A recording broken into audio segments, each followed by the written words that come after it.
What's one piece of content that made you emotional? I've been working for this organization called Innovation Summer School, where we teach kids, high school kids in particular, but sometimes down to ages of 12 and 13, how to do proper business innovation. Right.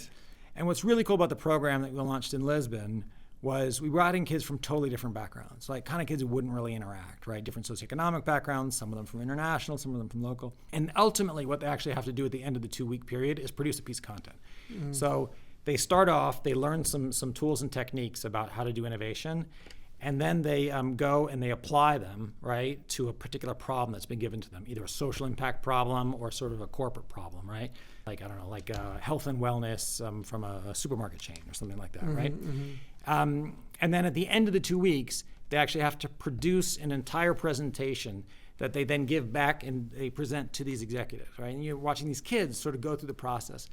And what's amazing about the whole thing and really kind of gets me emotional is you see them kind of when it starts off, they're sort of very separated, right? They're sitting in their own buckets and they're not interacting.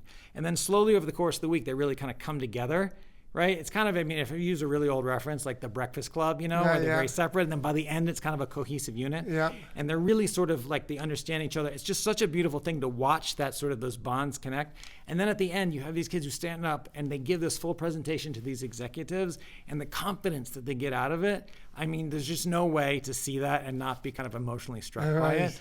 Because they really do actually work on making the presentation itself really powerful so that they can see that their words can have power if you package them in the right way.